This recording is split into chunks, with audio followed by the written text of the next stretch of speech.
Many of us are familiar with dogs that help people with physical or sensory disabilities. Todd Higgins is blind, and his German Shepherd Zeb helps him navigate from place to place. But what you may not know is there are also dogs and other animals that assist people with mental health disabilities. Deanna Thompson has post-traumatic stress disorder after being abused as a child.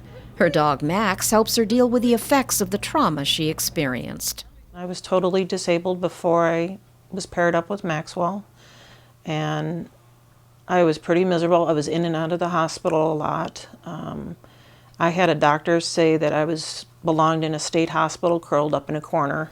Deanna's miniature pinscher Maxwell is known as a psychiatric service dog. Pamela Cohen is an attorney with Disability Rights California, which works regularly with people with disabilities who use service animals. She prevents them from being unlawfully discriminated against.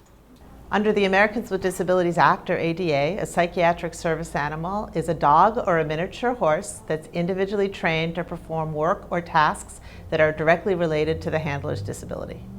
Dogs like Max are able to smell or otherwise tell if their handler's chemical balance is off or different.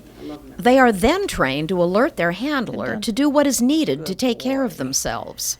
One of the things Max does to alleviate my anxiety is what he's doing right now. He's applying deep pressure to my arm with his head. He's pushing down kind of hard to keep me calm.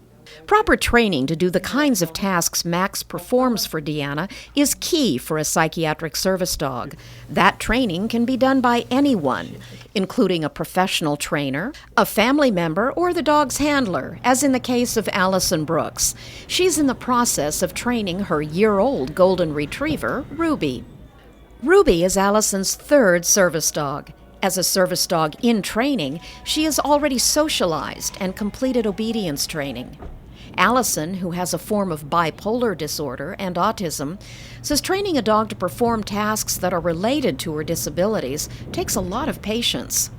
You want to slowly start taking them in public and adjusting them, because working in a grocery store is a lot different than walking around the block in your neighborhood.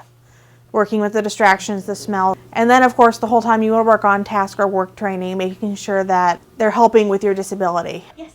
Ruby actually does several things. She responds to anxiety and panic attacks by putting her whole body into my lap. I do deal with hallucinations, and one of the things that she does is she's actually able to discern for me whether something is real or not.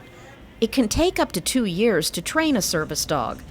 During that time, ADA protections, including where you can take your service dog, do not apply. However, a person may be covered by state laws. Henry also helps his owner, Leo Alfaro, deal with his mental health disability. But Henry is not a psychiatric service dog. He's what is known as an emotional support animal and offers comfort when Leo is depressed. According to Pamela Cohen, an emotional support animal is different than a psychiatric service dog in the eyes of the law. An emotional support animal is any kind of animal that provides comfort to someone with a mental health disability, but is not individually trained to do that.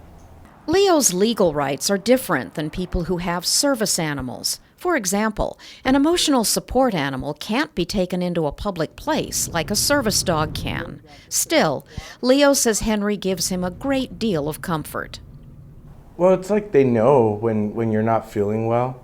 So he'll normally come up to me and want to play, or if I'm not in the mood to even play, he'll start licking and trying to comfort me in his own way. As you can see, both emotional support and service animals change the lives of people with disabilities, helping them to be independent. Deanna Thompson says she wouldn't be where she is today without Max. After Max, I started coming out of my shell, and I'm now working part-time as an occupational therapist. I went through 9 years of school, got my master's degree at Loma Linda University, and I have been with the company I'm with now for 4 years.